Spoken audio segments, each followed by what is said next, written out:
had planned to talk about, well, I will talk about, I had prepared a piece on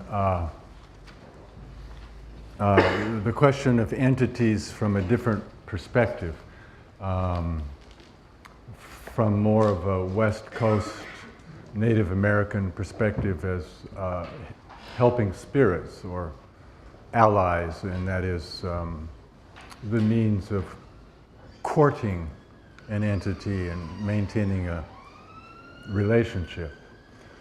And I'll get back to that, but it occurred to me that this is my 50th anniversary of my first LSD initiation.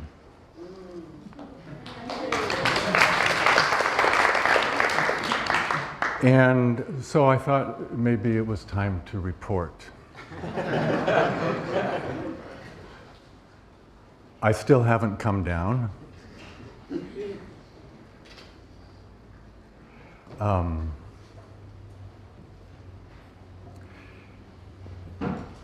And to fit into some of the things that Andy Roberts talked about and that Alan talked about, I want to digress a bit on what it was like on the West Coast in 1965. Quite different from the East Coast. Before there was Timothy Leary, the pop star, before there was Augustus Owsley Stanley III, there was a well-developed psychedelic, vibrant scene on the West Coast. And its roots were in the Beat Generation San Francisco of the 50s. And the poets there, who were kind of leaders in that, along with a group of artists, well, and a whole scene. It was a scene. Anyway, we're experimenting with peyote. Allen Ginsberg took peyote in San Francisco. I had his vision of Moloch. Michael McClure wrote well-known peyote poem, which was how I first heard of it. And reading his poem, I said, boy, that sounds like something I would like to see. Gary Snyder took peyote, and that history hasn't been, somebody's working on that, I think. Anyway, there was a bohemian cast to the scene, but it was just amazing. You could hitchhike up and down the coast, and you would recognize other initiates. You could tell by a certain look in the eye. And the ethos was love and pass it on.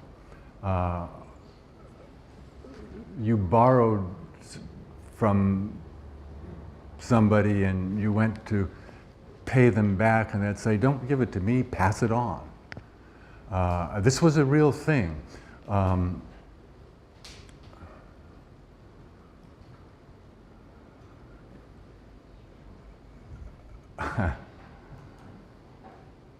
My first experience was in a canyon in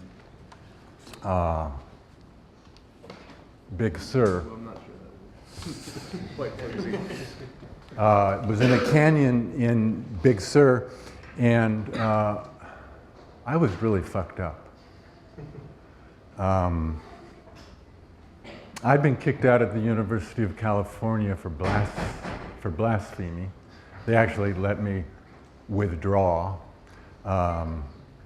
for a sign I had in my room that said, "Fuck God," which ended up in the dean's office, and he said, maybe you should be doing something else. And I was a physics major, and I thought, yeah, I think you're right. So I went hitchhiking to see America and to be a poet. And I was really angry and had some really nasty stuff in me. And I was going to try and figure it out. I'd reached my wit's end, and I was going to go camp up in this canyon in Big Sur and just stay there until I figured it out, what I was going to do next. And I was either going to join the Rangers or the Green Berets and go to Vietnam to find out what was really real, that maybe, you know, in combat on a battlefield, the existential truth would be there. Probably would have been true. And then I had this book in my pocket by Alan Watts about Zen Buddhism. I was going to think about that a little bit too. Anyway, on the way up there, I was hitchhiking up, and a very funny looking couple picked me up. And the man had a beard and used quaint words like and dig. And the young woman had long hair and holes in her ears. And, but they listened to me. It was like the first time in my life when I talked about existence or poetry or what's real. They answered me back and said yes, whereas my peers, the other students and so forth, just, I don't know, I didn't fit. So anyway, they happened to be going to Big Sur also. And they ended up inviting me to, they were going to climb up one of the canyons also, Limekiln Creek actually, and invited me to go with them. And when we got up there, he asked me if I'd ever heard of LSD, which I had heard mentioned once in a religion and existentialism class, but that was it. I didn't know anything about it. And he says, well, we have some, and we're going to take some. Would you like to join us? I said, sure. And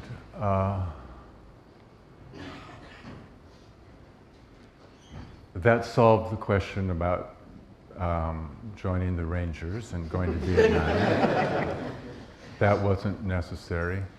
And all of this anger and frustration and bitterness and hatred just kind of melted away, and I just sat next to the creek and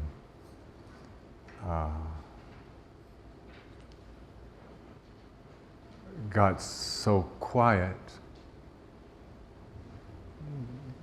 that I could hear the canyon, and then a squirrel popped up his head right in front of me to confirm my insight. You got it. And anyway, my two friends who ended up being lifetime friends, they were going on up to Berkeley for a week, and they said, well, listen, we will, in a week, we will meet you back at the opening of the canyon there on Highway 1, and we can give you a ride back. And I said, sure. So I didn't have to come down. I just stayed up there because I wasn't interacting with any social situation. So I kept track of the days by putting notches in a stick and just stayed there. And at the end of 7 days, I hiked out, sure that they would be there, and they were. And it seemed like, of course. Well, I got to know this man very well through the years, and I realize now what a miracle that anything planned a week away actually occurred, you know.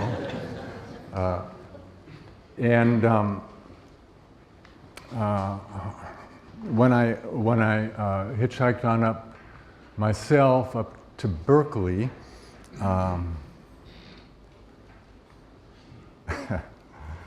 I walked into the Cafe Mediterranean, which is still there, and just walked up to a table with the farthest out people that were there. I mean, these were beatniks.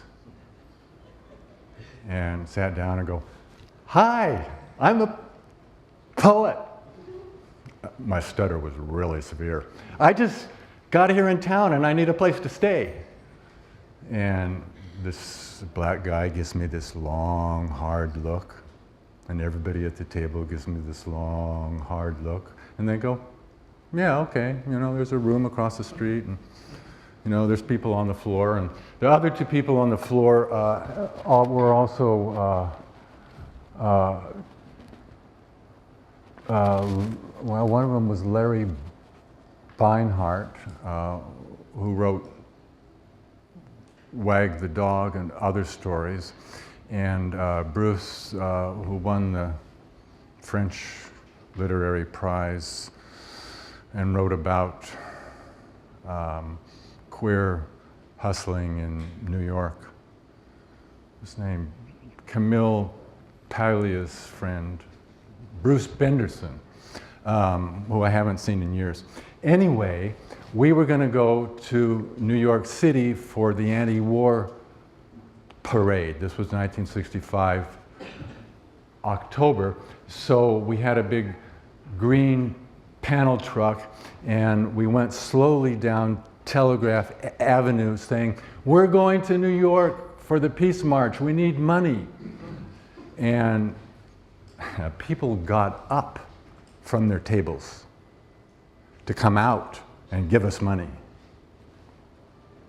On the way there, I mean, these were not turned on people or something, but a guy at a gas station gave us a free tank of gas. He said, "Oh, here, no, that's free."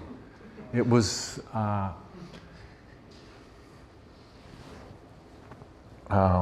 so I have thought, dude, where is my revolution?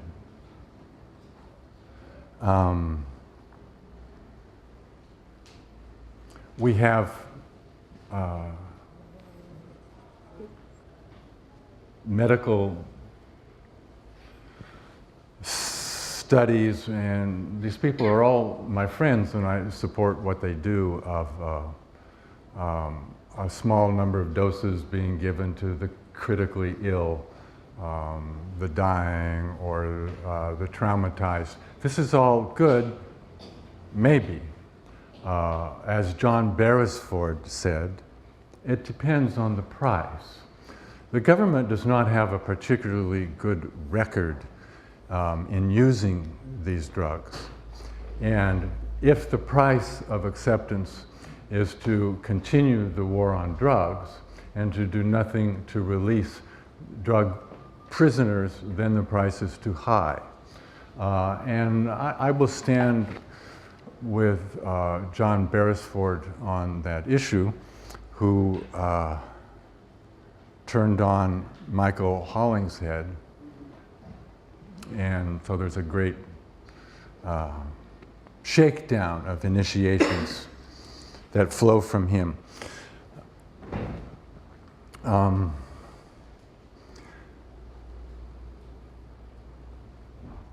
1967, in January, there was the human be-in in Golden Gate Park, which was kind of the beginning of the summer of love, and from that point on there were hippies. But trying to prepare for that and think about where the revolution was gone, along with the human being, which had a number of poets on the stage, Allen Ginsberg, Gary Snyder, and Michael McClure was on the stage, and who incidentally, it was McClure and Sterling Bunnell who brought live salvia plants back from Maria Sabina in Huautla. What's usually called the Wasson clone was actually brought back by Michael McClure. Anyway, the Houseboat Summit was hosted by Alan Watts on his houseboat, and it included Timothy Leary and Gary and Allen Ginsberg and Alan Watts. And they discussed where the revolution, what is the program. Reading it now is rather embarrassing.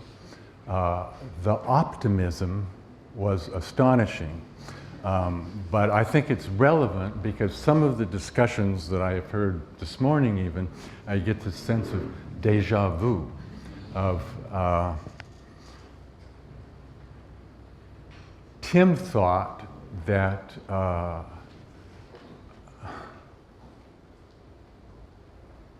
well, he considered people who had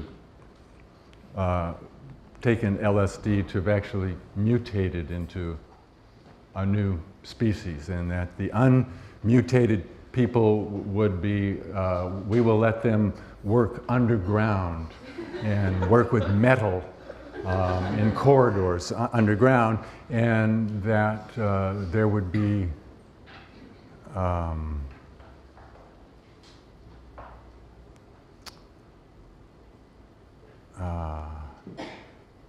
corn in the streets of Manhattan within 30 years.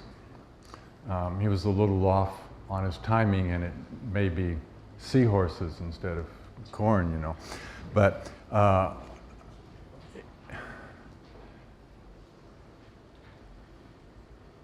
Gary Snyder and Allen both spent a lot of time trying to get Tim to change his turn on, tune in, drop out, and finally he agreed to change it to drop out, tune in, drop in. But that didn't actually happen. And they agreed, one of Gary's planks for the future was group marriage, and they got him to change that to extended families and tribe. Basically, what they all agreed at the end of the evening is they wanted meditation centers in every city.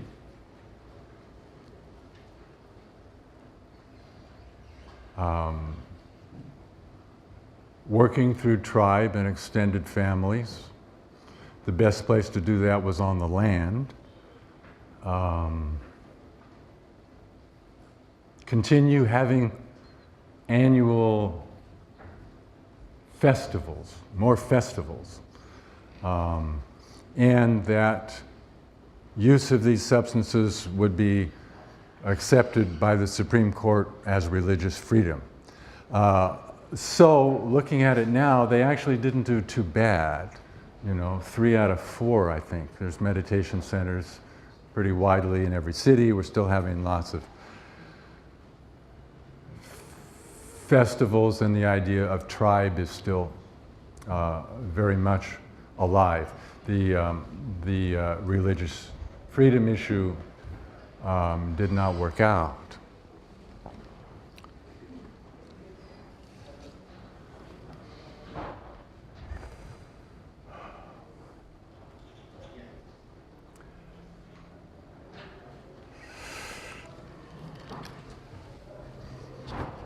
Anyway, I'm not sure where I was headed with that. Peace and love sound quaint today, but the earth needs them more than ever. Styles change or are co-opted and tactics must adapt, but the core needs remain. When millions of people in the United States and Europe were talking about love and flashing peace signs as a kind of password, something was going on. And psychedelic drugs were a big part of it. That's a revolution. And the revolution was not lost, it's just unfinished. And we're all engaged in what that means and how we can proceed. And I'm so glad to be here at this conference, which is, has that on the agenda.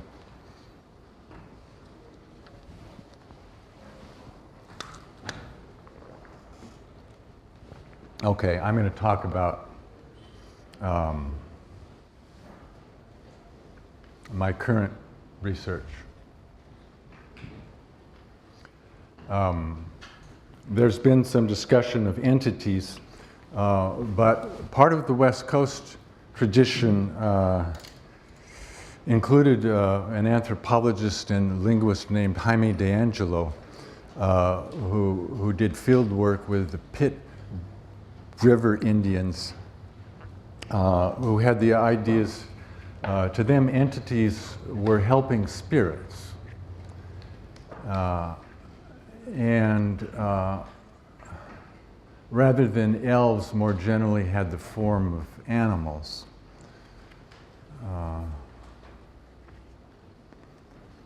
And these helping spirits, the idea of shamanic power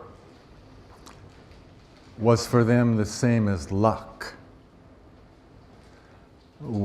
And as DeAngelo says, with luck, you can do anything. Without luck, nothing will work. But that luck could be courted. You can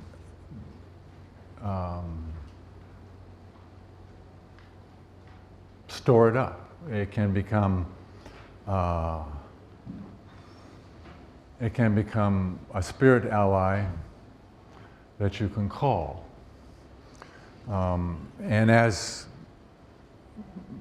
the Pitt River shaman said, they don't always come when they're called. It's good to keep them under control, but they don't always behave. And you may get left flat. Maybe they have their own agenda. So I start my piece with a quote from Salman Rushdie in the Satanic Verses.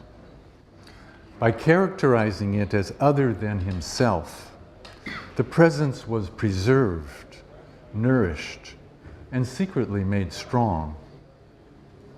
Like gods, the many gods, budded off from the one, but then sovereign.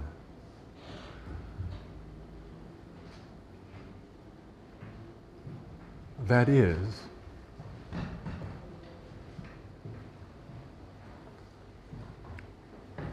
it may start out as just kind of a a sound or some hairs standing up. But if it's nurtured, it becomes stronger, and it can become sovereign. It can have its own mind.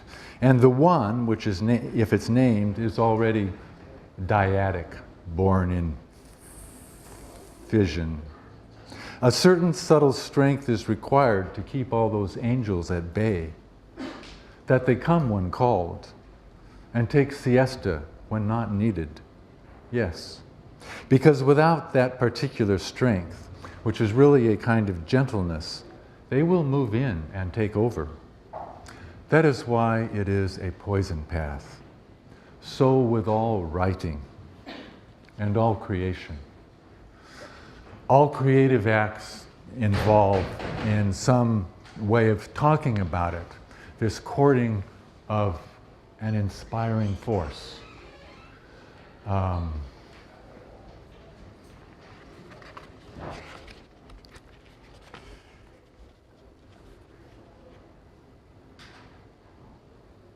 If you say it, it won't happen. There was a whole psychedelic lore about spiritual dynamics. That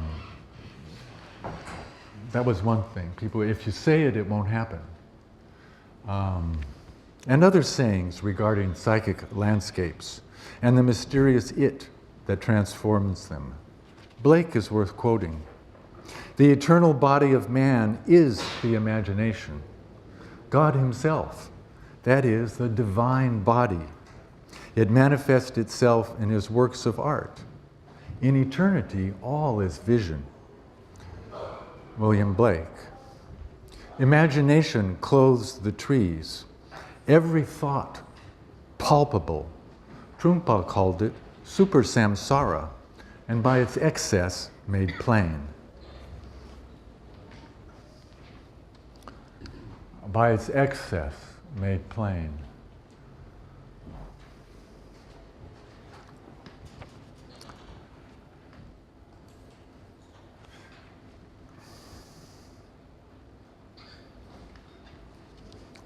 Psychedelic thinking is the integration of the insights gained from psychedelic experience with our everyday life. Cameron Adams. Philosophy declined, at least for a while. Stock market report from the Daily Californian, 1965. LSD, +3. Existentialism, -2. I go, huh. Many tried to grasp something fuzzy around yon virgin, or entered the dialectics of emptiness, or sought vision and found a cleansing and nourished such to the core of a life. The superstructure, of course, misses by a mile. Silhouettes or shadow prints, like now. That is, putting the system on it, no matter how skillful. The Buddhist system, Jakob Böhme's system, that's never quite it. It's cold out there on snow-capped Vision Peak. Many learned domestics. Improved? Perhaps. It's cold out there on snow-capped Vision Peak, but not on tropical fern-topped peak or in a temperate canyon filled with redwood shadow, all self reduced to a green glowing like a radioactive powder, self-luminescent and abiding there without definition. Samadhi. Or playing basketball. Psychedelic thinking is how we rationalize psychedelic insight or experience.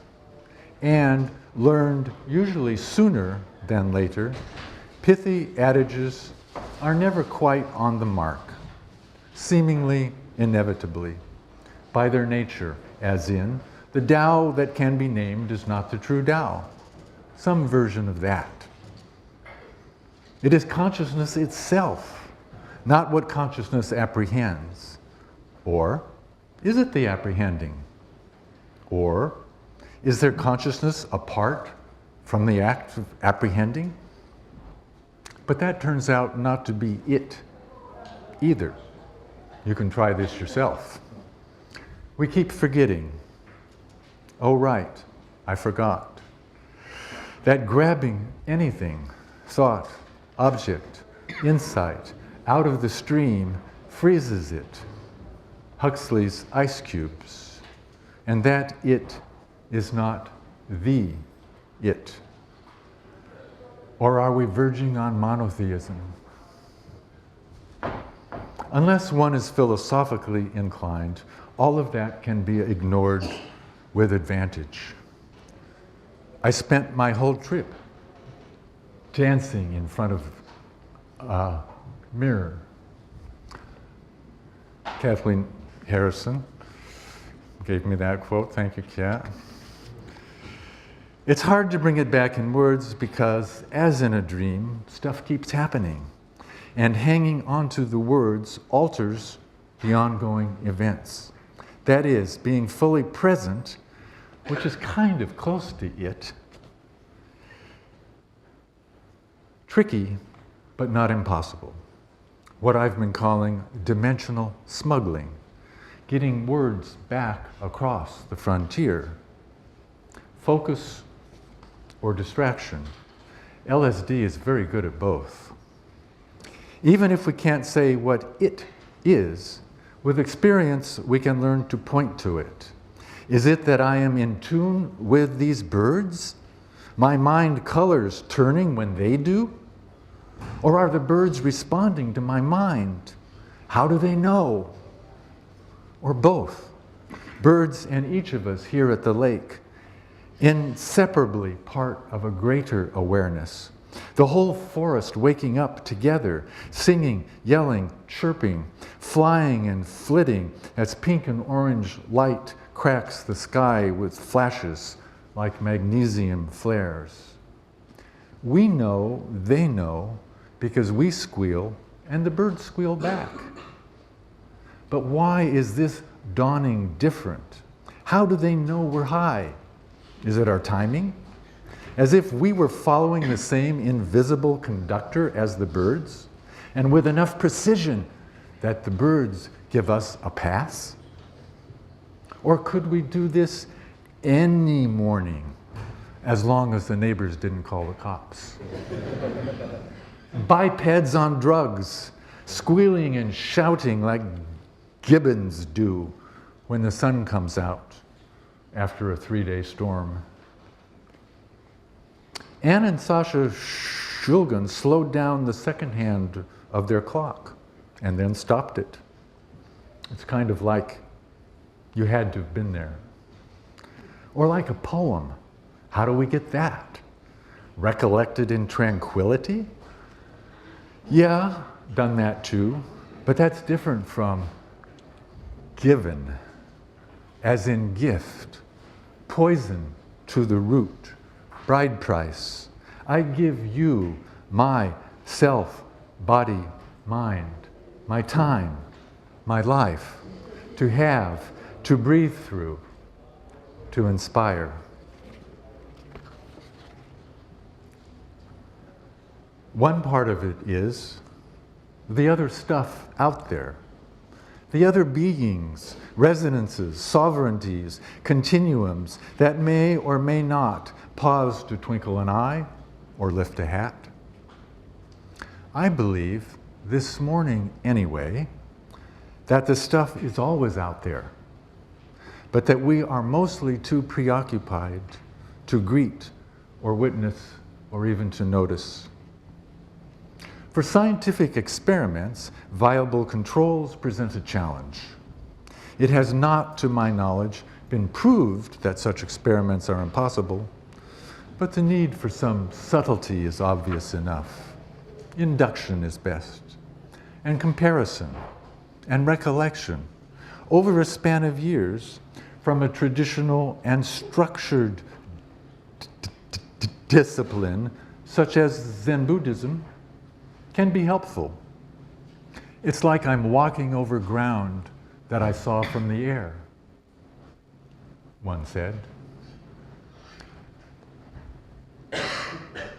Somebody also said,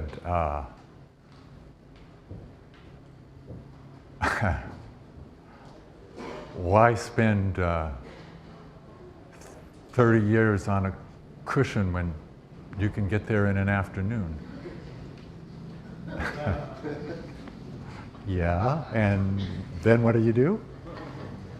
Certain psychedelic insights may be the same as or indistinguishable from certain insights of mysticism. But context matters. If the insight is separated from its context, it is not quite the same insight. It may, in fact, miss the point entirely. But a Zen insight, out of its context, may be as warped as a psychedelic insight out of context, or more so. You can't call one true and the other false. It's more about a way, a path, a method. It may be true, however, that deep Satori-like insights from LSD tend to be associated with specialness, all that sparkle, a special state, expanded consciousness, and are thus less likely to be integrated, to be taken seriously in everyday life than, say, an idea one got just sitting on a cushion. But we keep forgetting in both cases. Right now, I can't even remember what it was I forgot. Two young, recently fledged, red-shouldered hawks are making fools of themselves, screeching like goshawks or drunken seagulls. Sunspin, me too. These are out at the bookstore, but if you can't afford the £3 and you want one, please ask me. I'm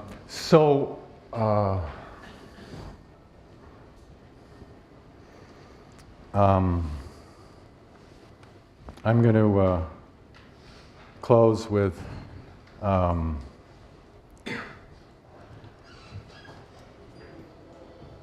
some pictures of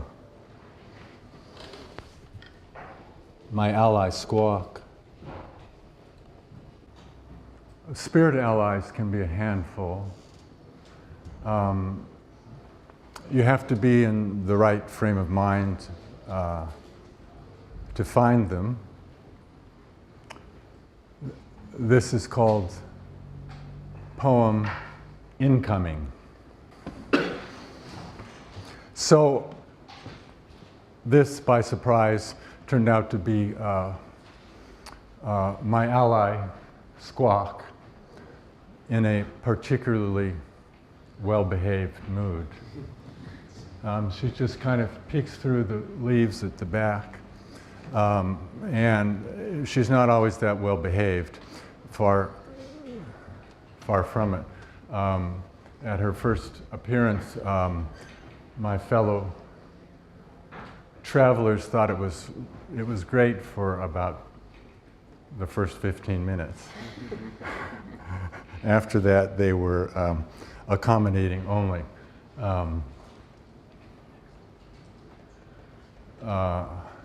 I'm still learning about this spirit.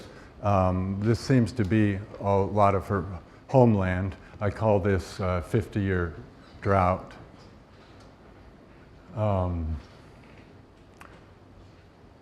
We found ourselves walking through a forest of giant mushrooms. This is my ally Squawk as a young girl.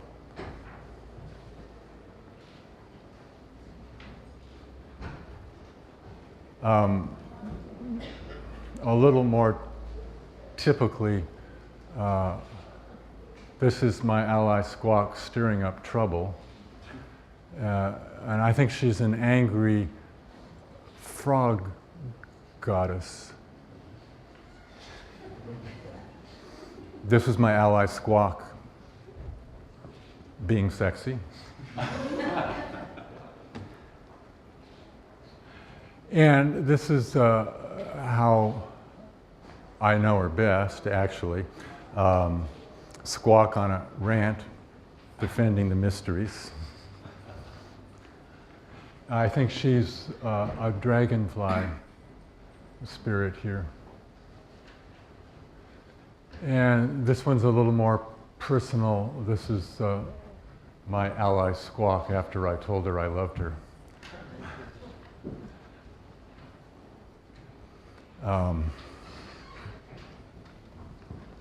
That was the night we saw the deer dancing. I'll take a couple of questions.